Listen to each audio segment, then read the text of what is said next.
Bruh. Greetings, my fellow and possibly brand new airsoft nerds. Your king has returned to talk about one of the greatest episodes that South Park has ever cut, and probably the biggest mainstream piece of content that airsoft has ever had outside of like the airsoft world. Hi, I'm James. How's it going? I run an airsoft field in Roseville, California, which is about 20 minutes north of Sacramento. Let's talk about how incredibly accurate this episode of South Park was to like the actual culture of airsoft. Here's one of my favorite parts coming up.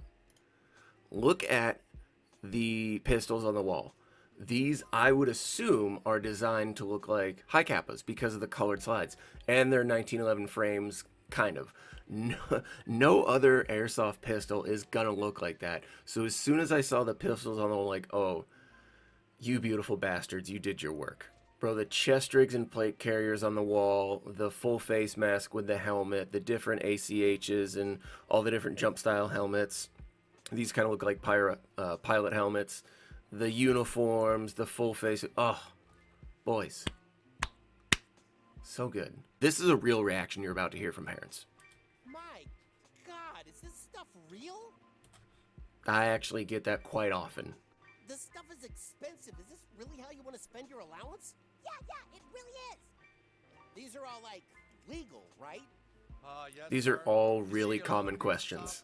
Here's the part that blew all of us away, was how shittily they portray all these teenagers. Look, if you don't know, airsofters are basically teenagers. So maybe 70-80% roundabout in there is like late junior high to late high school age males, otherwise known as the worst subspecies of human beings.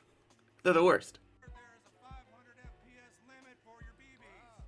500 FPS limit? So the FPS limit is actually feet per second. So a 500 BB, I think he meant to say a capacity. So like a 500 round capacity in your magazine, or 500 BBs. 500 FPS for that. 500 FPS is a lot. That's shooting, that's heavy. Someone gonna get real bloody real fast. So, that's one strike. One of the hilarious themes they touched on is like the ego people have and like this weird, you're not good enough to play with me system because I have all this expensive gear on and you're just some child with a rental, which is even funnier that people think there's an ego behind this. Oh, South Park, I love you.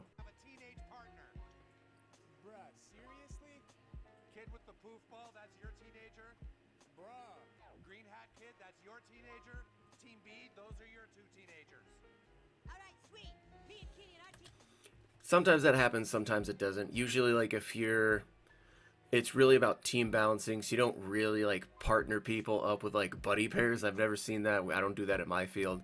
But we do, and most fields will try to balance the teams out by either numbers or skill. It's harder to do skill because you have to know the players really well to know how good or how not good they are at like, the game. But this is pretty accurate. The layout is so perfect.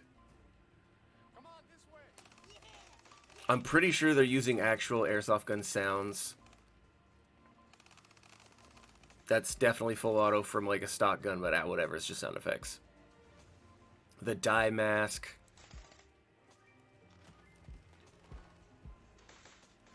Most fields are going to have teenagers wear like a face protection, so you wouldn't really see teenagers with just glasses like what they have. That looks like blind fire. But yeah, this is pretty accurate. This is about to be the most accurate part of the whole episode. Right here. The flinch. Nuh-uh, you missed. And he kills him. Boom, there it is. The most accurate scene in the whole episode.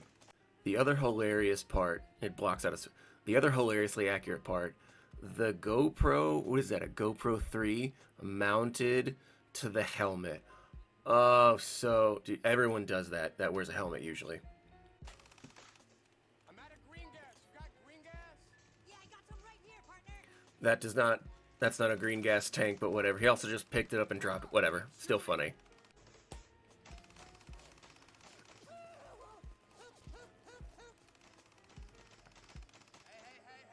I hate this rule. 10-foot minimum engagement distance. So what they're talking about is they call it an MED, or a minimum engagement distance. Some fields will say you can't shoot a player closer than 10 feet. I think that's a horseshit rule. I don't play at fields with those rules. My field will never have that rule. It's just stupid for regular guns. Unless you're using something like crazy high powered, like a 550 feet per second sniper, like an LMG. Okay, I get it. For like a regular Springer shotgun or whatever that dude's got, stop it. The main reason why this episode is so great is it really just gets into the very soul of how shitty teenagers are. I'm not really going to go over it. You really should just watch the episode. I'm really just going to tell you about like the airsoft aspect of it.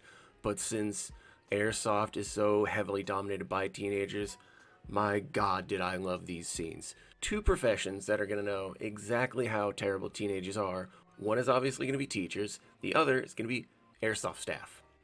This scene really just makes fun of like what happens when people who legitimately just want to play and have fun interact with like this subclass or this subcategory of players that's like, oh, we're good, this is almost like real life, blah blah blah, and they're just like, dude, relax, it's just a game. They're like, no, I'm fucking tactical, look at these cry pants. So you'll see like this online rant that newer players will go on, and like all these other shitty players are just like, fuck you, whatever, we don't care, we're gonna do whatever we want.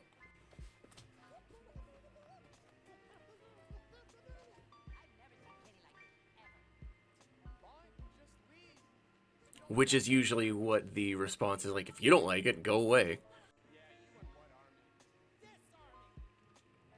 This is really accurate. The dads that are drinking casually at airsoft. The amount of dads I've had to be like, hey, you know you can't drink at an airsoft field, right?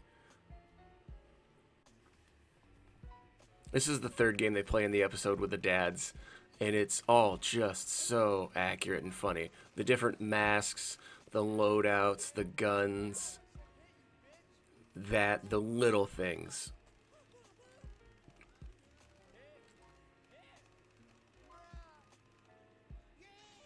Why that kid doesn't have glasses on, I don't know.